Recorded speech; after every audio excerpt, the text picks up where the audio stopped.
Hello बच्चों, welcome to Vinod sir physics classes. हमारा ये दूसरा लेक्चर है बच्चों, force and laws of motion का। इसमें हम पढ़ेंगे बैलेंस्ड एंड अनबैलेंस्ड फोर्स। पीछे हमने पढ़ा फोर्स, ठीक है। फोर्स क्या होता है? Force is that quantity, force एक फिजिकल क्वांटिटी है। Force is that physical quantity which can change और tend to change the state of an object, ठीक है। स्टेट ऑफ एन ऑब्जेक्ट कहने का मतलब क्या है? कोई बॉडी मोशन में तो रेस्ट में कर सकते हैं हम फोर्स की मदद से, कोई बॉडी रेस्ट में तो उसे हम मोशन में कर सकते हैं, उसका डायरेक्शन चेंज कर सकते हैं। तो ये हमारा क्या है? फोर्स का परफेक्ट डिफिनीशन या फिर पुश और पुल। उसके बाद हम आए थे सिंपल सा फोर्स वेक्टर क्वांटिटी है। फोर्स को समझने के लिए बच्चों हमें तीन पैरामीटर, तीन बातों को ध्यान में रखना पड़ता है। पहला पॉइंट ऑफ एप्लीकेशन, ठीक है, कहाँ पे लग रहा है। दूसरा मैग्नीट्यूड, एंड थर्ड बच्चों क्या है हमारे पास? डायरेक्शन। थर्ड क्या है? Direction, okay. एंड उसके बाद बात करते हैं हम लोग यूनिट की, ठीक है। यूनिट क्या था हमारे पास? 3 यूनिट था। एसआई यूनिट में न्यूटन, ठीक है। सीजीएस में बच्चों डाइन, और 1 न्यूटन इक्वल टू था 10⁵ डाइन, ओके। एंड नेक्स्ट क्या था उसके बाद था हमारे पास एमकेएस सिस्टम में फोर्स का, जो क्या होता है? केजीएफ। क्या होता है बच्चों? केजीएफ, ठीक है, फोर्स का यूनिट। और 1 kgf इक्वल टू होता है 1.98 न्यूटन, ठीक है। आपको ये डाटा याद होना चाहिए। 1 newton equal to 10⁵ dyne and 1 kgf equal to बच्चों 9.8 न्यूटन, ठीक है। आगे क्या है? आगे हमारे पास बैलेंस्ड एंड अनबैलेंस्ड फोर्स, ठीक है। अच्छा, तो बैलेंस्ड एंड अनबैलेंस्ड फोर्स में बहुत ही कुछ अच्छी बातें सीखेंगे, ठीक है। थोड़ा सा एडवांस लेवल का भी चीज़ सीख लेंगे इसमें, ठीक है, जो कि हमें पता चले कि फोर्स जो है आगे हम कैसे निकालेंगे, ठीक है। सिंपल सा कैसे फोर्स का एप्लीकेशन होता है, किस तरह से हम फोर्स को क्या कर सकते हैं? अंडरस्टैंड कर सकते हैं, ठीक है। तो देखते हैं बैलेंस्ड एंड अनबैलेंस्ड फोर्स, ठीक है। सुनने में बहुत आसान है और आसान है भी, ठीक है। देखिए बैलेंस्ड एंड अनबैलेंस्ड फोर्स क्या होता है बच्चों, ठीक है। बैलेंस्ड एंड अनबैलेंस्ड फोर्स, चलो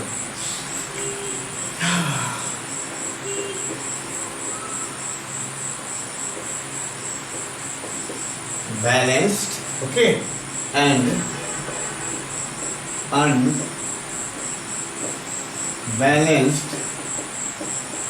force, ठीक है। Balanced and unbalanced force. तो बैलेंस्ड फोर्स देखो क्या होता है। बैलेंस्ड फोर्स कहने का मतलब क्या है? अगर बॉडी पे लगने वाला नेट फोर्स क्या हो? 0। जैसे सिंपल सा एग्जांपल बच्चों, ठीक है, यहाँ पे जो है मान लो, ठीक है, सिंपल एग्जांपल, ठीक है, सिंपल एग्जांपल, ठीक है। ये रहा 3%, इधर भी मान लो 3% है, ठीक है।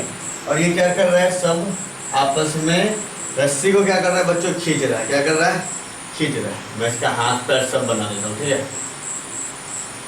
इसके हाथ में भी रस्सी है, इसके हाथ में भी क्या बच्चों? हैंड में रस्सी। क्या कर रहा है? सब खींच रहा है। लिंकिंग सिस्टम है। क्या बच्चों? लिंकिंग सिस्टम, खींच रहा है, ठीक है, खींच रहा है।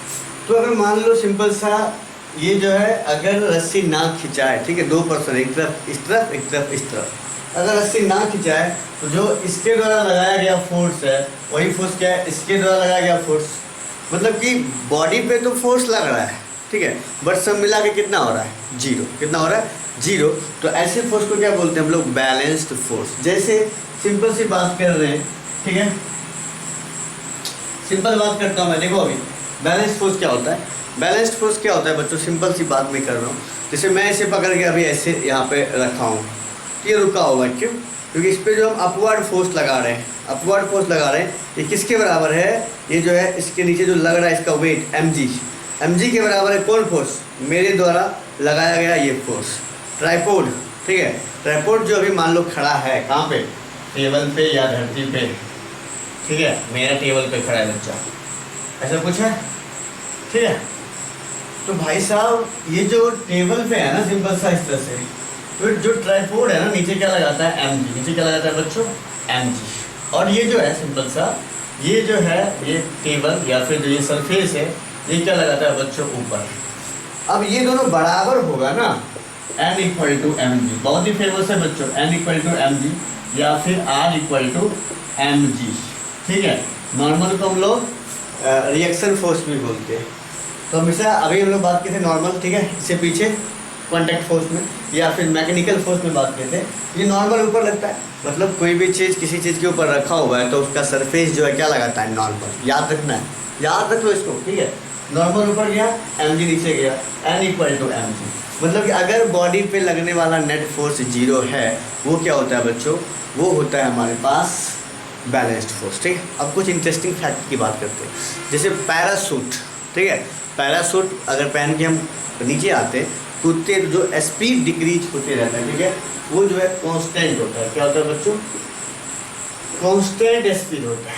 अब जो है वो किसको बैलेंस करता है, पैराशूटिस्ट जो होता है सिंपल सा, वो जो है कांस्टेंट स्पीड से नीचे आता है, वो किसको बैलेंस करता है बच्चों, दिख रहा है, एक बार देख लेता हूँ मैं, हाँ ठीक है दिख रहा है, अच्छे से दिख रहा है। चलो, पैराशूटिस्ट जो है बच्चों, ठीक है, पैराशूटिस्ट क्या करता है, सिंपल सा वेट जो है, ठीक है, पैराशूटिस्ट बच्चों क्या करता है, अरे यार चल यार एक मिनट भाई, पैराशूटिस्ट, ठीक है चलो चला, ओ भाई इतने मार्कर हैं, चल नहीं रहे, बताओ क्या हो गया, चलो यही थी पैराशूटिस्ट, ठीक है। अगर वो नीचे आ रहा है, कहाँ है, नीचे आ रहा है बच्चों, ठीक है, तो नीचे आता है ना सिंपल सा, तो बैलेंस्ड फोर्स मतलब कांस्टेंट स्पीड के साथ आता है। कांस्टेंट स्पीड के साथ आता है मतलब क्या है भाई, मतलब उसके ऊपर फोर्स तो लग ही नहीं रहा है, सिंपल सा, ठीक है। अभी समझेंगे भी सब चीज़ को अच्छे से, ठीक है। तो पैराशूटिस्ट आ रहा है, तो जो स्पीड होता है ना, जो बच्चों क्या होता है स्पीड, वो बैलेंस होता है किसके द्वारा, विस्कस फोर्स के द्वारा। अभी पीछे बताए हैं विस्कस फोर्स क्या होता है, लिक्विड और एयर में कोई चीज़ मूव कर रहा है, कोई चीज़ मूव कर रहा है, चल रहा है, तो क्या करता है उसको वो रोकती है, क्या करती है, रोकती है। तो जो वेट है ना पैराशूटिस्ट का, सॉरी स्पीड लिख दिया मैंने, सॉरी, क्या हो जाएगा, वेट, क्या हो जाएगा बच्चों, वेट जो है काउंटर बैलेंस होता है किससे, विस्कस फोर्स से। तो वेट जो है कैंसिल होता है किससे, विस्कस फोर्स। इंटरेस्टिंग बात। अच्छा, अब है कोई एरोप्लेन क्या कर रहा है, मूव कर रहा है, क्या कर रहा है बच्चों, एरोप्लेन जो है क्या कर रहा है बच्चों, मूव कर रहा है, सिंपल सा, ठीक है। तो वहाँ पे क्या होता है, तो जो सिंपल सा बात है, एरोप्लेन जब मूव करता है, आप लिख सकते हो बैलेंस फोर्स पे सारा बात जो मैं लिख रहा हूँ बता रहा हूँ, ठीक है, इजली कर सकते हो। अच्छा, एरोप्लेन जब चलती है कुछ ऐसे मूव करते हैं, कुछ इस तरह से मूव करके देखो, इस तरह से ना, ठीक है, मान ले भाई इस तरह से पेंसिल लगा होता है, ठीक है। मेरा पिक्चर बाबू बहुत ख़राब बनता है, ठीक है, टेंशन नहीं लेना है। मान लो ये क्या है, एरोप्लेन है, ठीक है, जो ये विंग है, ये जो पंख होता है इसको बोलते हैं विंग, ठीक है, ये जो पंख होता है, ठीक है, ये क्या होता है, विंग टाइप का।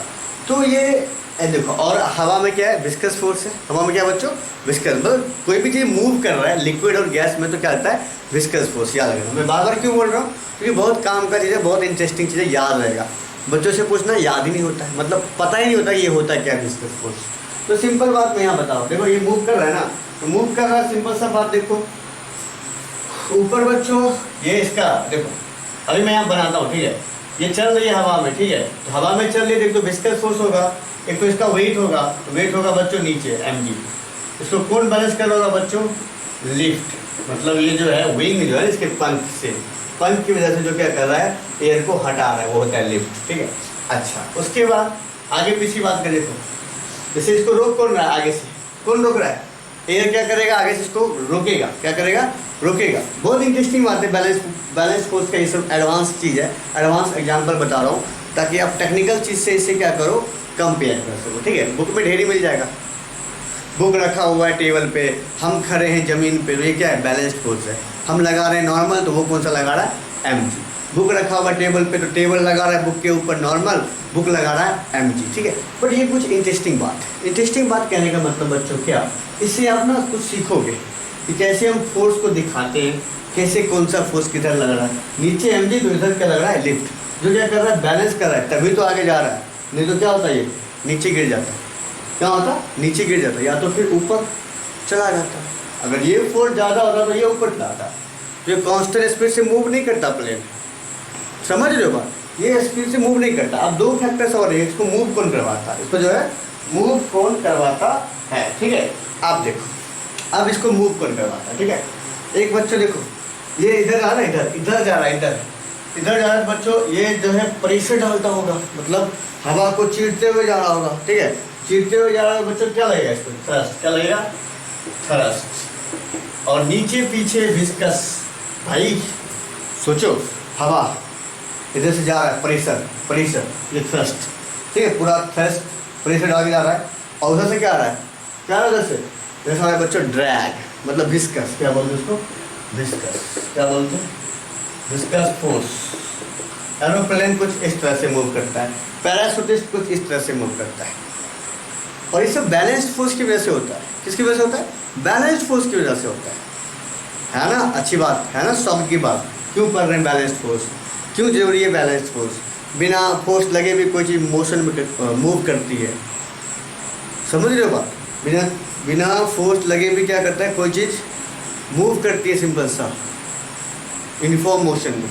तो ये सब बहुत जरूरी चीज़ है, ठीक है, समझ में आया, उतार लो, जल्दी उतारो, चलो, दिख रहा है, हाँ थोड़ा अच्छे से दिख रहा है, चलो, मेरा मार्कर तो काम नहीं कर रहा है, चलो एक बार मैं भर के देखता हूँ, ये भाई चल रहा है यार, चलो आगे बात करते हैं बच्चों। आगे देखो अनबैलेंस्ड फोर्स, अब मज़ा आने वाला है, अनबैलेंस्ड फोर्स में भी मज़ा आएगा, ठीक है। अब देखो अनबैलेंस्ड फोर्स क्या होता है, अनबैलेंस्ड फोर्स क्या होता है, तो देखो अनबैलेंस्ड फोर्स के बारे में हम लोग करते हैं कुछ बातें, और वो बातें क्या है वो मैं बताता हूँ आपको। चलो अनबैलेंस्ड फोर्स क्या होता है भैया, बॉडी पे लगने वाला नेट फोर्स जीरो ना हो, ठीक है। अनबैलेंस्ड फोर्स क्या होता है, ये भाई चल ना, अनबैलेंस्ड फोर्स क्या होता है बच्चों,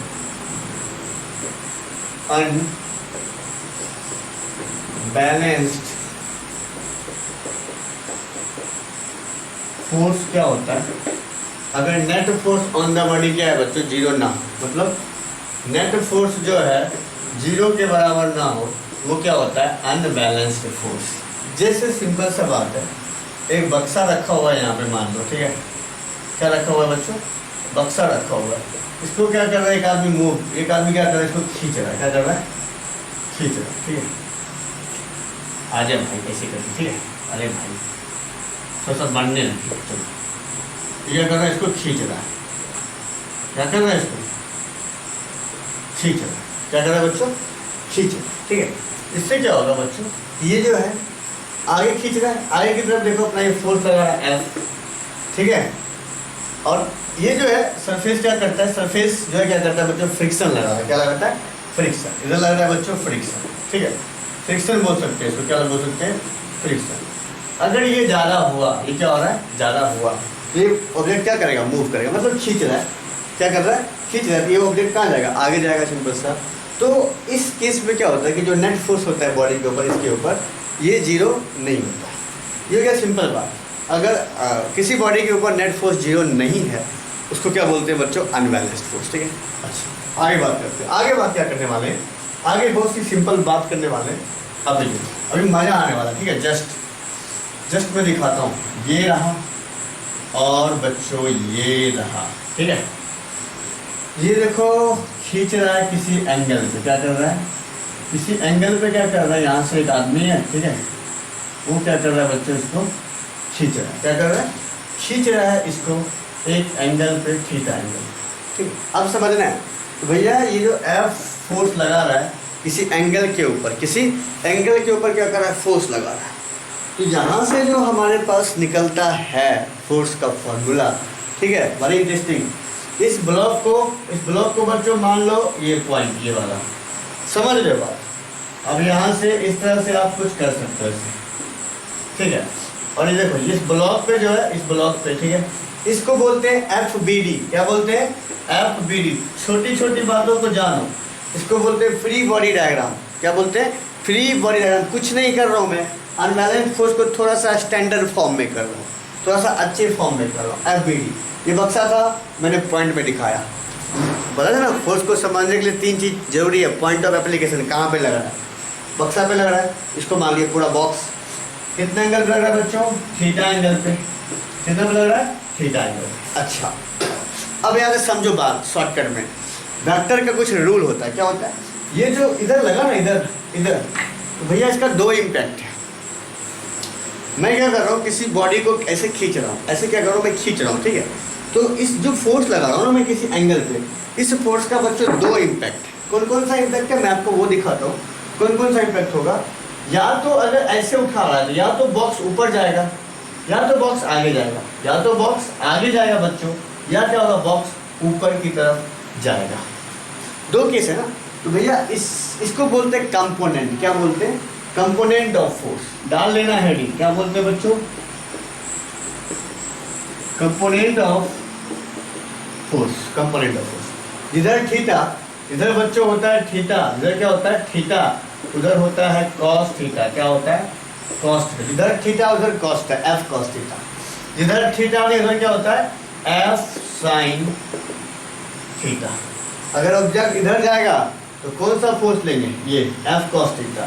तो हॉरिजॉन्टल फोर्स, इसको बोलते हैं हॉरिजॉन्टल फोर्स। कौन सा फोर्स बोलते हैं, हॉरिजॉन्टल फोर्स। ये क्या हो गया, एफ कॉस थीटा। जिधर थीटा उधर कॉस थीटा, लिख लो नीचे लाइन मार के, जिधर थीटा उधर कॉस थीटा। जिधर थीटा नहीं उधर क्या होता है बच्चों, साइन थीटा। इसको बोलते हैं हम लोग वर्टिकल फोर्स। कौन सा फोर्स बोलते हैं, वर्टिकल कंपोनेंट या वर्टिकल फोर्स। वर्टिकल कंपोनेंट बोल देंगे ज़्यादा बेटर होगा, सबके लिए सही होगा। वर्टिकल कंपोनेंट ये हो जाएगा एफ साइन थीटा। मतलब कि अगर किसी एंगल पे फोर्स लग रहा है, किसी एंगल पे फोर्स लग रहा है ना, उसका दो इम्पैक्ट होगा। जैसे ये ऑब्जेक्ट है, ठीक है, इसको मैंने एंगल पे उठाया। एंगल पे अगर हम इसको उठाएंगे, हो सकता है ये ऑब्जेक्ट ऊपर जाए, या हो सकता है ये ऑब्जेक्ट इधर जाए। ये जो ऑब्जेक्ट है यहाँ पे अभी हमारा फोर्स जो लगाया, तो ये जरूरी है ये इधर ही जाएगा, भैया कोई जरूरी नहीं है। या तो ये ऊपर जाएगा या ये आगे जाएगा इस तरफ से। तो आगे जाएगा तो एफ कॉस थीटा से जाएगा, एफ कॉस थीटा से जाएगा। कितना एंगल पे है, ये भी फैक्टर क्या रिस्पॉन्सिबल होता है फोर्स को कैलकुलेट करने में, कितना एंगल पे लग रहा है। ये ऊपर एफ साइन थीटा, मान लो यहाँ से ऐसे करके ऊपर उठाते तो ये रिस्पॉन्सिबल ज़्यादा होता, तो एफ साइन थीटा हम आराम से ले लेते, एफ साइन थीटा। तो एक तरीका ये हुआ फोर्स निकालने का। किसी एंगल पे लग रहा है तो भैया हॉरिजॉन्टल में फोर्स लगेगा तो एफ कॉस थीटा, वर्टिकल में लगेगा तो क्या होगा, एफ साइन थीटा। इस चीज़ को क्या बोलते हैं हम लोग, कंपोनेंट। क्या बोलते हैं, कंपोनेंट बोलते हैं। यहाँ तक बात क्लियर है। चलो अब देखते हैं। अब मान लो ये तो मैं एक ही फोर्स की बात किया ना, ऑब्जेक्ट पे एक ही फोर्स लग रहा है, तब याद रखो सब चीज़ों को, ठीक है। अगर मान लो दो फोर्स लगे, क्या लगे, दो फोर्स लगे, क्या लगे बच्चों, दो फोर्स लगे। ओके, देखते हैं दो फोर्स लगेगा तो क्या होगा। तो मान लीजिए ये ऑब्जेक्ट है हमारे पास, ठीक है। यार मेरा मार्कर चल नहीं रहा है, चलो ये मान लो फोर्स है, ये मान लो कोई ऑब्जेक्ट है, ठीक है, कोई ऑब्जेक्ट है, या आपको मैं दिखाता हूँ करके, ठीक है, अच्छे से। ये है, ठीक है, ये वाला, कोई दिक्कत। अच्छा अब देखो यहाँ से एक फोर्स लग रहा है इधर, मतलब इसको क्या कर रहा है, यहाँ से मैं एंगल ही लेता हूँ। एक फोर्स लग रहा है इधर, ठीक है, मतलब कि यहाँ से 30 डिग्री। ध्यान सुनना, बड़ी इंटरेस्टिंग है। अच्छा एक फोर्स लग रहा है बच्चों यहाँ से 60 डिग्री। ये 30 है, ये 30 है बच्चों, ठीक है, थीटा ये वाला। और ये जो है हमारे पास, ठीक है, ये वाला, ये वाला, ये वाला, ये पूरा यहाँ से आता है, ये कितना है, 60 डिग्री। दिख रहा है, चेक करते हैं। थोड़ा सा बड़ा बनाना पड़ेगा, ठीक है, चलो बड़ा बनाते हैं, कोई बात नहीं।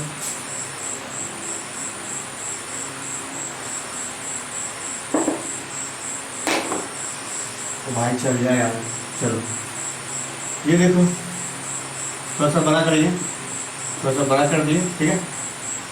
चलो अब मैं बात करूँ इस पर दो फोर्स की। एक मान लो इधर लग रहा है ऐसे करके 30 डिग्री, हो सकता है समझ में आपको, और ये लग रहा है यहाँ से 60 डिग्री, मतलब ये पूरा एंगल कितना है, ये 30, ये पूरा 60, तो इस दोनों के बीच का एंगल 30 डिग्री। ये मान लो F1 है, ये मान लो F2 है, ये 5 न्यूटन है, ये भी कितना बच्चों, 5 न्यूटन है। मतलब दो फोर्स लग रहा है, क्या लग रहा है, दो फोर्स। कहने का मतलब एक ऑब्जेक्ट है, एक फोर्स लग रहा है इधर, एक फोर्स लग रहा है इधर, और दोनों कितना पे है, एक एंगल थीटा पे, कितने पे, थीटा एंगल पे, सीधी बात करता हूँ मैं, कुछ इस तरह से, ठीक है।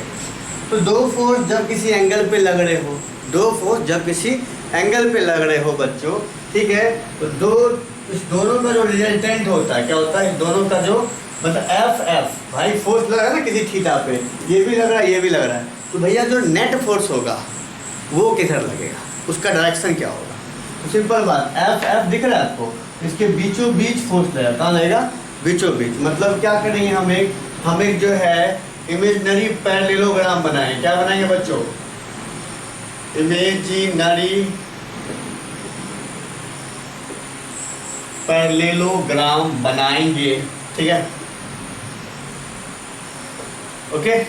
ये F1 मान लो, ये F2 मान लो, पैरेललोग्राम बनाएंगे तो इसको यहाँ से करेंगे, इसको यहाँ से करेंगे, तो ये F2 था, ये F1, ये F1 हो गया, ये F2, तो ये भी F2 हो गया। तो जो ये डायगोनल होता है बच्चों, ये क्या होता है, F नेट। क्या होता है डायगोनल, F नेट होता है डायगोनल। अब देखो, जब दो फोर्स किसी एंगल पे लग रहे हो, लिख लेना, जब दो फोर्स किसी एंगल पे लग रहे हो, ठीक है, तो जो फोर्स होता है, जो नेट फोर्स होता है वो क्या होता है, एक इमेजिनरी पैरेललोग्राम हम ड्रॉ करते हैं, ठीक है, और उसका जो डायगोनल होता है, उसका जो क्या होता है बच्चों, डायगोनल, वो क्या होता है, नेट फोर्स, ठीक है। If two force act at some angle, ठीक है, then F net, then net force is the diagonal